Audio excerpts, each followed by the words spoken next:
Have you ever checked your bank account 3 days after getting paid and wondered how it's almost gone already? You tell yourself you make decent money.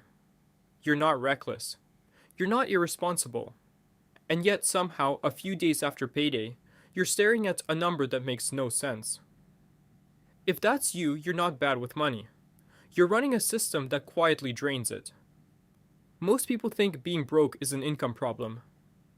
Sometimes it is, but for a huge percentage of people, especially the ones making $50,000, $60,000, even $80,000 a year, it's not an income issue. It's a timing issue. It's a psychology issue. It's a behavior loop that activates every single payday. And the worst part? Almost nobody notices it happening until it's too late. Payday feels like relief. You open your banking app and see a bigger number. There's a rush, a reset. For a moment, everything feels under control again. That feeling is dopamine. It's the same chemical that spikes when you win something, when you get likes on social media, or when you buy something new. Your brain interprets payday as progress, even if nothing actually changed long term. That's why you feel like you're on top of the world on day one of the paycheck. And that's also when the trap begins. Because the moment you feel ahead, you relax. You swipe your card a little easier. You upgrade dinner, you justify a few Amazon purchases. You finally buy that thing you held off on last week. It doesn't feel reckless, it feels deserved. And every small purchase individually seems harmless. A $15 dinner here, a $9 subscription there. Nothing that triggers alarm, but the sum of these micro decisions quickly spirals out of control. And here's the thing, our brains are wired to prioritize immediate satisfaction over delayed consequences. That's human nature. Most people don't realize it, but the real danger isn't the large purchases. It's the invisible small ones that slowly drain your account. They're autopilot spending. The kind you barely notice. And then, a week later, the same brain that gave you relief on payday is now facing anxiety when you look at your balance. The stress isn't just emotional. It's biological. Cortisol spikes. Your brain interprets the shortage as danger. You might even feel panic about rent, bills, or groceries, even though 3 days ago everything felt fine. That dopamine crash is brutal, and it's why so many people feel broke mid-paycheck. Layer in subscriptions, auto-renewals, bills spaced across the month, small harmless purchases. None of them individually feel dangerous, but combined, they suffocate your paycheck before you even notice. You might buy a streaming subscription you barely watch, a gym membership you forget about, a premium coffee subscription because it's just $15 a month. Each one seems minor, but the sum is significant. And your brain ignores the sum because it's spread out. No single purchase triggers guilt, just a gradual sense of shortage. This is what I call the paycheck illusion. You think you're ahead because the number is temporarily high, but you're not ahead. You're at the peak of a cycle that's already designed to fall, and this illusion repeats month after month, paycheck after paycheck. The worst part? Most people blame themselves. I'm irresponsible. I needed more willpower. I should earn more money. None of that addresses the root, the system, not the person. Here's the first truth. If your system requires you to manually behave perfectly every month, it will eventually fail. Willpower is unreliable. Systems are stable. You don't need to be smarter, more disciplined, or stricter. You need a structure that forces good behavior without relying on your emotional state. Because as we've seen, your emotional state spikes after payday. And then crashes. So let's talk about the first system level shift. You don't spend from your income account. The second your money hits your account, you immediately move it into separate buckets. Savings, fixed expenses, variable spending, investing if you're ready. By doing this, your brain recalibrates instantly. The new lower number becomes your reality. You can't spend what isn't there, so the emotional spike has nowhere to act. It's a psychological hack. And people who implement this consistently notice they don't feel that oh no anxiety mid-paycheck. That stress disappears. The second shift is friction.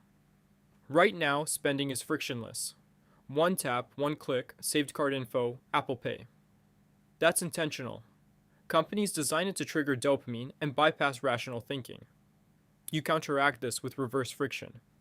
Delete saved cards, remove one-tap payments, make yourself enter card details manually.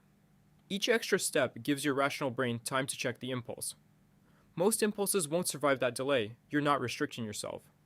You're giving your rational brain control over dopamine-driven spending. The third shift is the 24-hour rule for non-essential purchases. If it's not a bill, not food, not essential, you wait 24 hours. Most impulse purchases lose their emotional power in one day. That small delay stops hundreds of micro decisions from adding up and draining your account. It's simple, but surprisingly powerful. You're hacking human psychology to work with your money, not against it. Now let's talk about behavioral insights. Humans are wired to underestimate cumulative effects. We see $10 here, $15 there, $9 here, and think it's nothing. But our prefrontal cortex struggles to connect future pain with present pleasure.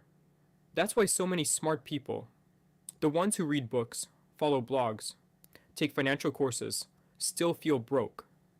Intelligence alone doesn't overcome system flaws. Behavioral finance shows us the problem isn't knowing what to do. It's designing your environment so the right behavior happens automatically. Let me give you a real-life example. A friend of mine, let's call him Mike, earns $70,000 a year. Mike is intelligent, disciplined on paper, but he would hit 0.5 days after payday. Why? Subscriptions, impulsive lunches, ride shares, and the tiny daily conveniences that gave him immediate relief. After implementing the 24-hour rule, automatic splits, and friction hacks, he didn't even feel the change. But 3 months later, he had $8,200 in savings and zero mid-month panic. That's the power of structure over willpower. Here's the fourth shift, awareness. Track spending in real time, but not obsessively. Most people don't realize the behavioral triggers that cause emotional spending. Awareness isn't just logging numbers. Awareness is noticing why you spend. Did you buy that $12 coffee because you were tired, stressed, or bored? Could you have delayed or substituted it? Awareness combined with the first three systems, automatic splitting, friction, 24-hour rule, compounds dramatically. And finally, let's tackle mindset. Most people think more income equals more security. It's a trap. Income amplifies habits. Without structure, $60,000 feels empty. $100,000 feels the same. The solution isn't chasing more money. The solution is redesigning your first 24 hours after payday, controlling the rhythm of your money, and designing your environment so that dopamine works for you, not against you. By month 3 of consistent system implementation, something incredible happens. You open your bank account mid-paycheck, and there's calm. No panic, no stress, no dopamine roller coaster.